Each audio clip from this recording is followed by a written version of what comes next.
Hello everyone, welcome back to my channel all in one life Kannada vlog. ಇದು Sunday morning. So ಮಾರ್ನಿಂಗಿಂದನೇ vlog start ಮಾಡಿದ್ದೀನಿ. Sunday ಎದ್ದಿದ್ದು ತುಂಬ ಅಂದರೆ ತುಂಬ ಲೇಟ್ ಆಯಿತು. ಅಂದರೆ 8:15 ಏನೋ ಆಗಿತ್ತು ನಾನು ಎದ್ದಾಗ. ಸೊ ಇಲ್ಲಿ ಗೋಧಿ ದೋಸೆ ಮಾಡೋಣ ಅಂದ್ಬಿಟ್ಟು ಅದಕ್ಕೆ ಟೊಮೆಟೊ ಚಟ್ನಿ ಮಾಡ್ಕೊಳ್ಳೋಣ ಅಂತಂದು ರೆಡಿ ಮಾಡ್ಕೊಳ್ತಾ ಇದ್ದೆ. ಸೊ ಒಂದು ಬಾಣಲಿಗೆ 1 ಸ್ಪೂನ್ ಎಣ್ಣೆ ಹಾಕಿ ಅದಕ್ಕೆ ಒಂದು ಮೀಡಿಯಮ್ ಸೈಜ್ ಈರುಳ್ಳಿ ಮತ್ತು 1 ಎಸ್ಲು ಬೆಳ್ಳುಳ್ಳಿ ಇಷ್ಟು ಹಾಕ್ಕೊಂಡು ಚೆನ್ನಾಗಿ ಫ್ರೈ ಮಾಡ್ಕೊತಾ ಇದ್ದೀನಿ. ಇಲ್ಲ, ತುಂಬ ಸಿಂಪಲ್ಲು. ಯಾವಾಗೂ ಆ ಕಾಯಿ ಚಟ್ನಿ ಅದು ಇದು ತಿಂದು ಬೇಜಾರಾಗಿದ್ದಾಗ ಈ ಥರ ಡಿಫ್ರೆಂಟಾಗಿ ಮಾಡಿಕೊಂಡ್ರೆ ಚೆನ್ನಾಗಿರುತ್ತೆ. ಸೊ ಸ್ವಲ್ಪ ಈರುಳ್ಳಿ ಮತ್ತು ಬೆಳ್ಳುಳ್ಳಿ ಒಂದು ಸ್ವಲ್ಪ ಫ್ರೈ ಆದಮೇಲೆ ಇಲ್ಲಿ 1 ಸ್ಪೂನಷ್ಟು ಜೀರಿಗೆ ಹಾಕ್ಕೊಳ್ತಾ ಇದ್ದೀನಿ. ಸೊ ಜೀರಿಗೆ ಹಾಕ್ಕೊಂಡು ಚೆನ್ನಾಗಿ ಫ್ರೈ ಮಾಡ್ಕೊಬೇಕು. ಅದೊಂದು ಸ್ವಲ್ಪ ಏನು ಈರುಳ್ಳಿ ಇದೆ ಅದು ಗೋಲ್ಡನಿಶ್ ಒಂದು ಸ್ವಲ್ಪ ಕಲರ್ ಚೇಂಜ್ ಆದಮೇಲೆ ಟೊಮೆಟೊ ಹಾಕ್ಕೊಬೇಕು. ನಾನಿಲ್ಲಿ ಒಂದು ಮೀಡಿಯಮ್ ಸೈಜ್ದು 3 ಟೊಮೆಟೊ ತೊಗೊಂಡಿದ್ದೀನಿ. ಅಂದರೆ 2 ಮೀಡಿಯಮ್ ಸೈಜು, 1 ಚಿಕ್ಕ ಟೊಮೆಟೊ ತೊಗೊಂಡಿದ್ದೆ. ಸೊ ಈ ಟೊಮೆಟೊ ಈಗ ಸ್ವಲ್ಪ ಸಾಫ್ಟ್ ಆಗಬೇಕು, ಅಲ್ಲಿವರೆಗೂ ಚೆನ್ನಾಗಿ ಫ್ರೈ ಮಾಡ್ಕೊಳ್ಳೋಣ. ಇವಾಗ ಇದಕ್ಕೆ ಸ್ವಲ್ಪ ಉಪ್ಪು ಹಾಕ್ಕೊಬೇಕು. ಅಂದರೆ ಇವಾಗ ಉಪ್ಪು ಹಾಕೋದ್ರಿಂದ ಟೊಮೆಟೊ ಸ್ವಲ್ಪ ಬೇಗನೆ ಸಾಫ್ಟ್ ಆಗುತ್ತೆ. ಅದಕ್ಕೋಸ್ಕರ ರುಚಿಗೆ ತಕ್ಕಷ್ಟು ಉಪ್ಪು ಹಾಕ್ಕೊಂಡು ಮತ್ತೆ ಒಂದು ಸ್ವಲ್ಪ ಫ್ರೈ ಮಾಡಿಕೊಂಡ್ರೆ ಆಯಿತು. ಉಪ್ಪು ಹಾಕೋದ್ರಿಂದ ಬೇಗ ಸಾಫ್ಟ್ ಆಗುತ್ತೆ ಅಂತಂದು ಈ ಟೈಮಲ್ಲಿ ಉಪ್ಪು ಹಾಕೋಬೇಕು. ಆಮೇಲೆ ಒಂದು ಸ್ವಲ್ಪ 1/4 ಸ್ಪೂನು ಅರಿಶಿನ ಹಾಕ್ಕೊಂಡು ಫ್ರೈ ಮಾಡ್ಕೊಂಡ್ರೆ ಆಯಿತು. ಇದಕ್ಕೆ ಒಂದೇ ಒಂದು ಚಿಟಿಕೆ ಒಂದು ಸ್ವಲ್ಪ ಹಿಂಗೆ ಹಾಕ್ಕೊಳ್ತಾ ಇದ್ದೀನಿ. ಇದು ಕಂಪ್ಲೀಟ್ಲಿ ಆಪ್ಷನಲ್ಲು. ನಿಮಗೆ ಬೇಕಂದರೆ ಹಾಕ್ಕೊಬೋದು, ಇಲ್ಲ ಅಂದರೆ ಇಲ್ಲ. ಹಾಕ್ಕೊಂಡ್ರೆ ಸ್ವಲ್ಪ ರುಚಿ ಚೆನ್ನಾಗಿರುತ್ತೆ ಅಂತಂದು ಹಿಂಗೆ ಹಾಕ್ಕೊಂಡು ಮತ್ತೆ ಫ್ರೈ ಮಾಡಿಕೊಂಡೆ. ಸೊ ನೋಡ್ತಿರ್ಬೋದು, ಇಷ್ಟ ಆದರೆ ಸಾಕು. ಅದನ್ನ ಕಂಪ್ಲೀಟಾಗಿ ಹಾರಕ್ಕೆ ಬಿಡ್ತೀನಿ. ಇವಾಗ ಇಲ್ಲಿ ಗೋಧಿ ದೋಸೆಗೆ ಅಂತಂದು ಬ್ಯಾಟರ್ ರೆಡಿ ಮಾಡ್ಕೊಂಬಿಡೋಣ. ಸೊ ನೋಡ್ತಿರ್ಬೋದು, ಈ ಕಪ್ಪಲ್ಲಿ ನಾನು 3/4 ಕಪ್ಪಷ್ಟು ಗೋಧಿ ಹಸಿಟ್ಟು ತೊಗೊಂಡಿದ್ದೆ. ಸೊ ಇವಾಗ ಇಲ್ಲಿ ಸಣ್ಣ ರವೆ ಅಂದರೆ ಫೈನ್ ರವೆ ಅಂತಾರಲ್ಲ, ಚಿರೋಟಿ ರವೆ, ಆ ರವೆನ ಒಂದು ಅರ್ಧ ಬೌಲಷ್ಟು ರವೆ ತೊಗೊಂಡಿದ್ದೆ. ಇದಕ್ಕೆ 1/4 ಸ್ಪೂನಷ್ಟು ಉಪ್ಪು ಹಾಕ್ಕೊಳ್ತಾ ಇದ್ದೀನಿ. ರುಚಿಗೆ ತಕ್ಕಷ್ಟು ಹಾಕ್ಕೋಬೋದು, ನಿಮಗೆ ಎಷ್ಟು ಬೇಕೋ ಅಷ್ಟು ನೋಡಿಕೊಂಡು. ಹಾಗೆ ಇದಕ್ಕೊಂದು ಸ್ವಲ್ಪ ಸಕ್ಕರೆ, ಇದು ಕಂಪ್ಲೀಟ್ಲಿ ಆಪ್ಷನಲ್ಲು. ಸಕ್ಕರೆನೂ ಸಹ ನಿಮಗೆ ಬೇಕಂದರೆ ಹಾಕ್ಕೊಬೋದು, ಇಲ್ಲಾಂದರೆ ಇಲ್ಲ. ಸಕ್ಕರೆ ಹಾಕಿದ್ರೆ ಕಲರ್ ಒಂದು ಸ್ವಲ್ಪ ಚೆನ್ನಾಗಿ ಬರುತ್ತೆ. ಇಲ್ಲೊಂದು ಚಿಟಿಕೆ ಅಡುಗೆ ಸೋಡಾ ಹಾಕ್ಕೊಳ್ತಾ ಇದ್ದೀನಿ. ಸೊ ಇದನ್ನೆಲ್ಲ ಹಾಕ್ಕೊಂಡು ಸ್ವಲ್ಪ ನೀರು ಹಾಕ್ಕೊಂಡು, ಅಂದರೆ ಸ್ವಲ್ಪನೇ ನೀರು ಹಾಕ್ಕೊತ ಬ್ಯಾಟರ್ ರೆಡಿ ಮಾಡ್ಕೊಬೇಕು. ನೋಡ್ತಾ ಇರ್ಬೋದು ನೀವು, ಈ ಕನ್ಸಿಸ್ಟೆನ್ಸಿ ಇದ್ದರೆ ಸಾಕು. ತುಂಬ ಚೆನ್ನಾಗಿ ಬರುತ್ತೆ. ಅಂದರೆ ಬೇಗ ಫಾಸ್ಟಾಗಿ ಮಾಡ್ಕೊಬೋದು ಈ ಥರ ಟೈಮ್ ಇಲ್ಲ ಅಂದಾಗ. ಇದು ನೋಡ್ತಿರ್ಬೋದು ಕಂಪ್ಲೀಟಾಗಿ ಹಾರಿದೆ. ಇವಾಗ ಇದನ್ನ ಗ್ರೈಂಡ್ ಮಾಡ್ಕೊಂಬಿಡೋಣ, ಮಿಕ್ಸಿ ಜಾರ್ಗೆ ಹಾಕ್ಕೊಳ್ಳೋಣ. ಸೊ ಇದನ್ನ ಗ್ರೈಂಡ್ ಮಾಡ್ಕೊಂಡು ಬರ್ತೀನಿ. ನೋಡಿ, ಗ್ರೈಂಡ್ ಮಾಡ್ಕೊಂಬಂದೆ. ಇಷ್ಟು ಫೈನಾಗಿ ಗ್ರೈನ್ ಆದರೆ ಸಾಕು. ಇದಕ್ಕೆ ಇವಾಗ ಒಗ್ಗರಣೆ ಹಾಕ್ಕೊಂಬಿಡೋಣ. ಸೇಮ್ ಆವಾಗ ಯಾವ ಬಾಣಲಿಯಲ್ಲಿ ಫ್ರೈ ಮಾಡ್ಕೊಂಡಿದ್ರೆ ಅದೇ ಬಾಣಲಿಗೆ ಒಂದೇ 1 ಸ್ಪೂನಷ್ಟು ಎಣ್ಣೆ ಹಾಕಿ ಅದಕ್ಕೊಂದು 1/4 ಸ್ಪೂನಷ್ಟು ಸಾಸಿವೆ ಹಾಕಿದ್ದೀನಿ. ಸೊ ಸಾಸಿವೆ ಇಲ್ಲಿ ಒಂದು ಸ್ವಲ್ಪ ಚಿಟಪಟ ಅನ್ನೋ ಟೈಮಲ್ಲಿ ಏನು ಪ್ಯೂರಿ ಮಾಡ್ಕೊಂಡಿದ್ದೀವಲ್ಲ ನಾವು, ಅದು ಹಾಕ್ಕೊಂಡು ಒಂದೇ 1 ನಿಮಿಷ ಕುದಿಸ್ಕೊಂಡ್ರೆ ಆಯಿತು, ರೆಡಿ ಆಗುತ್ತೆ. ಸೊ ಕರಿಬೇವು ಹಾಕ್ಕೊಂಡು ಪ್ಯೂರಿ ಹಾಕ್ಕೊಳ್ತಾ ಇದ್ದೀನಿ. ನೋಡ್ತಿರ್ಬೋದು, ನಾನು ಹೆಂಚು ಆಲ್ರೆಡಿ ಇಟ್ಕೊಂಡಿದ್ದೀನಿ. ಬಿಕಾಸ್ ಆಲ್ರೆಡಿ 9:15 ಆಗೋಗಿದೆ ಟೈಮು. ಅದಕ್ಕೋಸ್ಕರ ಬೇಗ ಮಾಡ್ಕೊಳ್ಳೋಣ ಅಂತಂದು. ಸಂಡೇ ಅಂತಂದು ಸ್ವಲ್ಪ ಲೇಟಾಗಿದೆ. ಯಾವಾಗೂ ಅಷ್ಟೇ ಸಂಡೇ ಲೇಟೇ ಆಗುತ್ತೆ. ಬಿಕಾಸ್ ವೀಕ್ ಫುಲ್ಲು ಬೇಗ ಎದ್ದಿರ್ತೀವಿ, ಮಕ್ಕಳು ಸ್ಕೂಲು, ಸೊ ಮನೆಯವರೆಲ್ಲ ಆಫೀಸ್ಗೆ ಹೋಗೋದ್ರಿಂದ ಸಂಡೇ ಒಂದು ದಿನ ಮಾತ್ರ ಸ್ವಲ್ಪ ರೆಸ್ಟ್ ತೊಗೊಳ್ಳೋಣ, ಲೇಟಿಗೆ ಎದ್ದೋಳೋಣ ಅಂತಂದಷ್ಟೇ. ಸೊ ಹೆಂಚು ಕಾದಿತ್ತು. ನೋಡಿ, ದೋಸೆ ಹಾಕ್ತಾಯಿದ್ದೀನಿ, ಎಷ್ಟು ಚೆನ್ನಾಗಿ ಬರುತ್ತೆ ಅಂತಂದು. ಎಲ್ಲೂ ಸಹ ಕಿತ್ತೋಗಲ್ಲ. ಸೊ ಎದೊಳಲ್ಲ ಅಂದರೆ ದೋಸೆ ಮೇಲೆ ಎದೊಳಲ್ಲ, ಆ ಥರ ಎಲ್ಲ ಏನೂ ಆಗೋಲ್ಲ. ನಾನು ಹೇಳಿರೋ ಅಳತೆನಲ್ಲಿ ಮಾಡಿಕೊಂಡ್ರೆ ಪರ್ಫೆಕ್ಟಾಗಿ ದೋಸೆ ಬರುತ್ತೆ.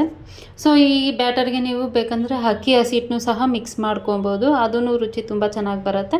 ನಾನಿವತ್ತು ಅದನ್ನೇನು ಮಿಕ್ಸ್ ಮಾಡಿಲ್ಲ, ಜಸ್ಟ್ ಗೋಧಿ ಹಸಿಟ್ಟು ಪ್ಲಸ್ ರವೆ ಏನಂದರೆ ಸ್ವಲ್ಪ ಗರ್ಗರಿ ಹಂಗೆ ಬರುತ್ತೆ ಅಂತಂದು. ನೋಡಿ, ಕಲರು ಸಹ ಎಷ್ಟು ಚೆನ್ನಾಗಿ ಬಂದಿದೆ ನೋಡಿ, ತುಂಬ ಚೆನ್ನಾಗಿ ಬಂದಿತ್ತು ದೋಸೆ.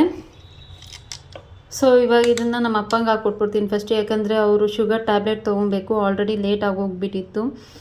ಅದಕ್ಕೆ ನಾವು ಅವ್ರಿಗೆ, ನಮ್ಮ ಮನೆಯವ್ರಿಗೆ, ನನ್ನ ಮಗಳಿಗೆಲ್ಲ ತಿನ್ನಿಸಿ ಆಮೇಲೆ ನಾನು ಹಾಕ್ಕೊಂಡು ತಿನ್ನೋ ಅಷ್ಟರಲ್ಲಿ ಟೈಮ್ ಬಂದು 10:30 ಆಗೋಗ್ಬಿಟ್ಟಿತ್ತು.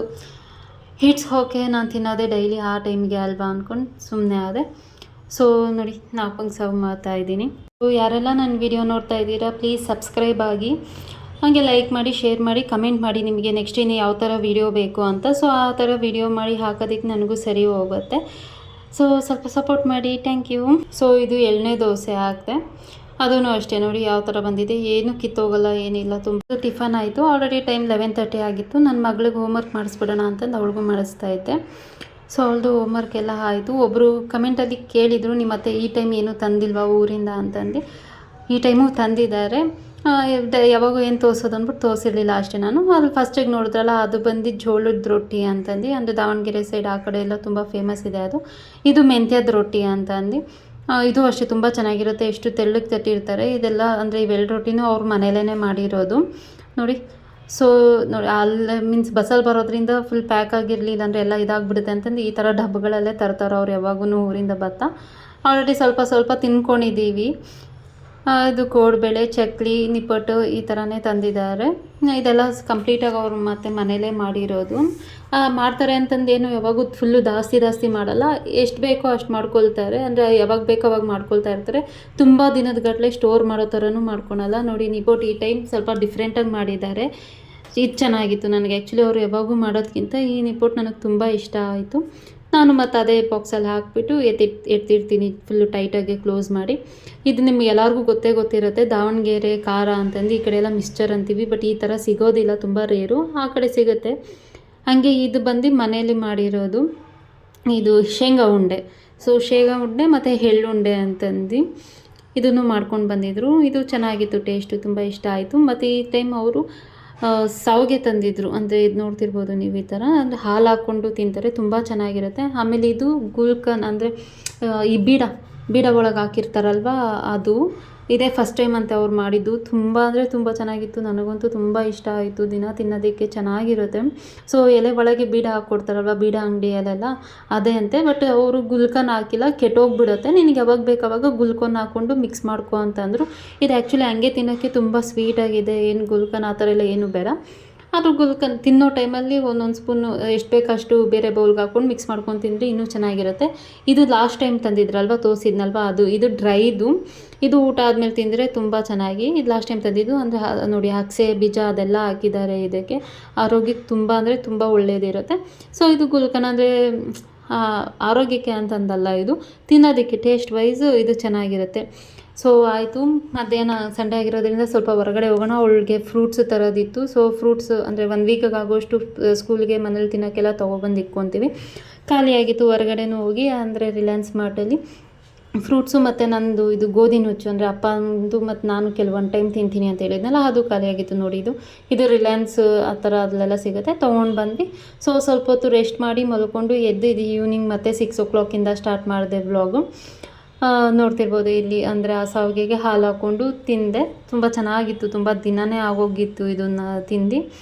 ಹಾಗೆ ಒಂದು ಸ್ವಲ್ಪ ಸಾರು ಮಾಡ್ಕೊಂಬಿಡೋಣ, ಅಂದರೆ ನೈಟಿಗೆ ಟೊಮೆಟೊ ಸಾರು ಮಾಡೋಣ, 1 ಟೈಮ್ಗೆ ಅಷ್ಟೇ ಅಲ್ವಾ ಅಂತಂದು ಇಲ್ಲೆಲ್ಲ ಟೊಮೆಟೊ ಸಾರಿಗೆ ರೆಡಿ ಮಾಡಿಟ್ಕೊಂಡಿದ್ದೀನಿ.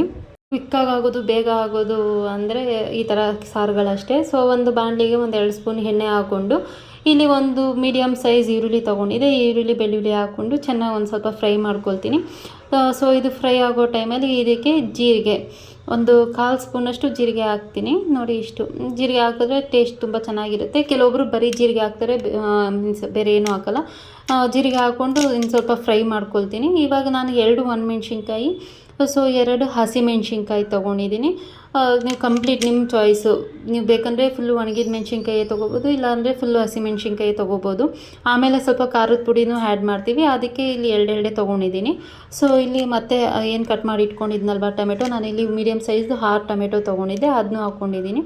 ಸೊ ಅದು ಫ್ರೈ ಆಗೋ ಅಷ್ಟರಲ್ಲಿ ನಾನಿಲ್ಲಿ ಒಂದು ಸ್ವಲ್ಪ ಚಕ್ಕೆ, ಲವಂಗ, ತಿರ್ಗಾ ಮೆಂತ್ಯ ಇದನ್ನು ಹಾಕ್ತೀನಿ ನಾನು.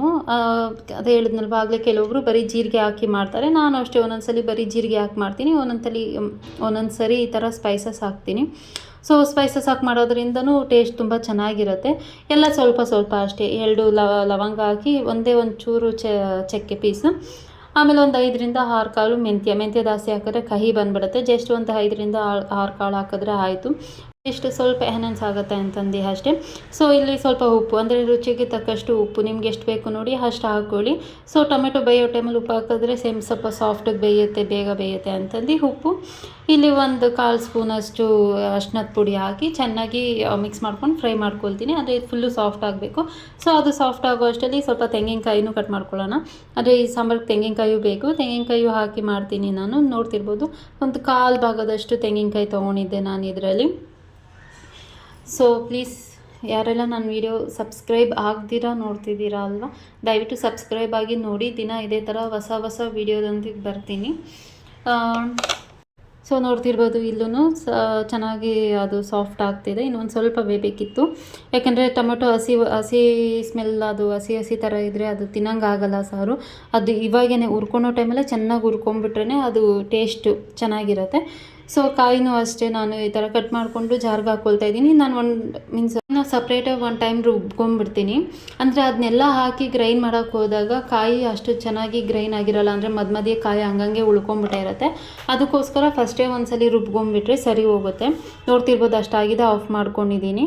ಇಲ್ಲಿ ಅಷ್ಟು ತಣ್ಣಗಾಗೋ ಅಷ್ಟರಲ್ಲಿ ಅಕ್ಕಿನೂ ರೆಡಿ ಮಾಡ್ಕೊತಾ ಇದ್ದೀನಿ. ಅಂದರೆ ಅನ್ನಕ್ಕೆ ಒಂದು 10 ನಿಮಿಷ ಈ ಥರ ಮುಂಚೆನೇ ನೆನೆಸಿಟ್ಕೊಂಡ್ಬಿಟ್ರೆ ತುಂಬ ಚೆನ್ನಾಗಾಗುತ್ತೆ. ಅಂದರೆ ಸಾಫ್ಟಿಗೆ ಉದುರಿದ್ರೆ ತುಂಬ ಚೆನ್ನಾಗಾಗುತ್ತೆ ತಿನ್ನೋದಕ್ಕೆ. ಸೊ ಯಾವಾಗೂ ಅಷ್ಟೇ ಏನಾದ್ರು ಮಾಡ್ಕೊತಿದ್ದೆ ಒಂದು 10 ನಿಮಿಷಕ್ಕೆ ಮುಂಚೆನೇ ಈ ಥರ ನೆನೆಸಿಕ್ಬಿಡ್ತೀನಿ. ನೋಡ್ತಿರ್ಬೋದು ತೆಂಗಿನಕಾಯಿ ರುಬ್ಕೊಂಡಿದ್ದೀನಿ. ಈ ಥರ ಅದನ್ನಷ್ಟೇ ಬರೀ ಹಾಕಿ ರುಬ್ಕೊಳೋದ್ರಿಂದ ಫುಲ್ಲು ಚೆನ್ನಾಗಿ ಅದು ಪುಡಿ ಆಗಿರುತ್ತೆ. ಸೊ ಇವಾಗ ಅದು ಕಂಪ್ಲೀಟಾಗಿ ಆರಿತ್ತು. ಏನು ಫ್ರೈ ಮಾಡ್ಕೊಂಡಿದ್ವಿ ಟೊಮೆಟೊ ಪ್ಯೂರಿ ಅದನ್ನ ಇವಾಗ ಮತ್ತೆ ಜಾರ್ಗೆ ಹಾಕ್ಕೊಂಡು ಎಕ್ಸ್ಟ್ರಾ ನೀರೆಲ್ಲ ಏನು ಹಾಕಿಲ್ಲ. ಆ ಬಾಣಲಿಗೆ ಜಸ್ಟ್ ಅದನ್ನು ತೊಳೆದು ಹಾಕಿರೋದೇನು ಅದಷ್ಟೇ ನೀರು. ಸೊ ಇದನ್ನ ರುಬ್ಕೊಂಡಿದ್ದೀನಿ ನೋಡಿ, ಒಂದು ರೌಂಡ್ ರುಬ್ಕೊಂಡು ಇದಕ್ಕೆ ಖಾರದ ಪುಡಿ ಮರ್ತೋಗ್ಬಿಟ್ಟಿತ್ತು. ಇವಾಗ ಹಾಕಿದೆ, ಒಂದು ಅರ್ಧ ಸ್ಪೂನ್ ಹಾಕಿದ್ದೀನಿ ಅಷ್ಟೇ, ಖಾರ ಆಗಿಬಿಡುತ್ತೆ ಮೆಣಸಿನ್ಕಾಯಿ ಹಾಕಿದ್ನಲ್ಲ ಅಂತಂದು. ನೋಡಿ ಇಷ್ಟು ಫೈನ್ ಪೇಸ್ಟಾಗಿ ರುಬ್ಕೊಂಡಿದ್ದೀನಿ. ಇಷ್ಟ ಆದರೆ ಸಾಕು. ಸೊ ಇದಕ್ಕೆ ಒಗ್ಗರಣೆ ಹಾಕ್ಕೊಂಡ್ಬಿಟ್ರೆ ಸಾರು ರೆಡಿ ಆಗಿಬಿಡುತ್ತೆ. ಎಷ್ಟು ಬೇಗ ರೆಡಿ ಆಗುತ್ತೆ ಅಲ್ವಾ. ಸೊ ಸಿಂಪಲ್ಲಾಗಿ ಬೇಗ ಆಗುವಂಥ ಸಾರು ಅಂದರೆ ಕೆಲವೊಂದರಲ್ಲಿ ಇದು ಒಂದು. ಸೊ ಒಗ್ಗರಣೆಗೆ ಒಂದು 2 ಸ್ಪೂನ್ ಎಣ್ಣೆ ಹಾಕ್ಕೊಂಡೆ. ಇವಾಗ ಒಂದು ಅರ್ಧ ಸ್ಪೂನು ಸಾಸಿವೆ ಹಾಕ್ತಾಯಿದ್ದೀನಿ. ಸಾಸಿವೆ ಚಿಟಾಪಟ ಅನ್ನೋ ಟೈಮಲ್ಲಿ ಒಂದು ಸ್ವಲ್ಪ ಕರಿಬೇವು ಮತ್ತು ಚಿಕ್ಕದಾಗಿ ಒಂದು ಸ್ವಲ್ಪ ಈರುಳ್ಳಿ ಕಟ್ ಮಾಡಿ ಇಟ್ಕೊಂಡಿದ್ದೆ, ಒಂದು ಅರ್ಧ ಈರುಳ್ಳಿ ಅಷ್ಟೇ. ಅದನ್ನು ಹಾಕ್ಬಿಟ್ಟು ರುಬ್ಕೊಂಡಿರೋದು ಪ್ಯೂರಿ ಹಾಕಿ ಕುದಿಸ್ಕೊಂಡ್ರೆ ಸೊ ಟೊಮೆಟೊ ಸಾರು ಫುಲ್ ರೆಡಿ ಆಗುತ್ತೆ.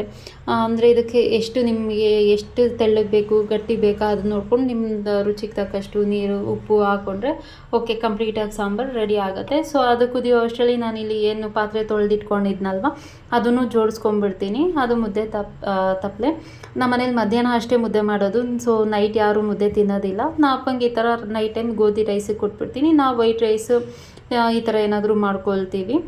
ಅಂದರೆ ಅವರು ವೈಟ್ ರೈಸ್ ತಿನ್ನಲ್ಲ, ಗೊತ್ತಲ್ಲ, ಆಲ್ರೆಡಿ ಎಷ್ಟೊಂದು ಬ್ಲಾಗ್ಸಲ್ಲಿ ಹೇಳಿದ್ದೀನಿ ಶುಗರ್ ಇರೋದ್ರಿಂದ. ಸೊ ಸಾರು ಕುದಿಯೋ ಟೈಮಲ್ಲಿ ಸ್ವಲ್ಪ ಟೇಸ್ಟ್ ನೋಡಿಕೊಂಡು ನಿಮ್ಮ ಟೇಸ್ಟ್ ತಗೊಂಡು ಉಪ್ಪು ಹಾಕ್ಕೊಂಡು ಅದಕ್ಕೆ ಲಾಸ್ಟಲ್ಲಿ ಚಿಕ್ಕದಾಗಿ ಕತ್ತರಿಸ್ಕೊಂಡಿರೋ ಕೊತ್ತಂಬರಿ ಹಾಕಿ ಇನ್ನೊಂದು ಟೈಮ್ ಕುದಿಸ್ಕೊಂಡ್ಬಿಟ್ರೆ ಸಾರು ಕಂಪ್ಲೀಟಾಗಿ ರೆಡಿ ಆಗುತ್ತೆ. ಟೇಸ್ಟ್ ಅಂತೂ ಸೂಪರಾಗಿತ್ತು. ಟ್ರಸ್ಟ್ ಮೀ, ಒಂದು ಟೈಮ್ ಟ್ರೈ ಮಾಡಿ ನೀವೇ ಹೇಳ್ತೀರಾ. ಸೊ ಇದಾಯಿತು. ಸೊ ಅಕ್ಕಿ ನೆನೆಸಿಟ್ಕೊಂಡಿದ್ನಲ್ವ ಅದನ್ನು ಕೂಗಕ್ಕೆ ಇಟ್ಕೊಂಡ್ಬಿಡ್ತೀನಿ ಒಂದು ಸೈಡ್. ರೈಸ್ ರೆಡಿ ಆಗೋಷ್ಟರಲ್ಲಿ ನಾ ಅಪ್ಪನ ರೈಸ್ ಅಂದರೆ ಗೋಧಿ ನುಚ್ಚೇನಿದೆ ಅದಕ್ಕೂ ನೀರಾಕಿ ನೆನೆಸಿಟ್ಕೊಳ್ತೀನಿ. ಸೊ ಅದಕ್ಕೂ ಅಷ್ಟರಲ್ಲಿ ಇದು ಒಂದು 10 ಮಿನಿಟ್ಸ್ ಆಗಿರುತ್ತೆ. ಇದು ಚೆನ್ನಾಗಿ ನೆಂದಿರುತ್ತೆ. ಸೊ ಇದಾಗಿತ್ತು ಇವತ್ತಿನ ವಿಡಿಯೋ. ಸೊ ವಿಡಿಯೋ ಸ್ವಲ್ಪನಾದರೂ ಇಷ್ಟ ಆಗಿದ್ದರೆ ಪ್ಲೀಸ್ ಲೈಕ್ ಮಾಡಿ, ಕಮೆಂಟ್ ಮಾಡಿ. Thank you for watching. Bye.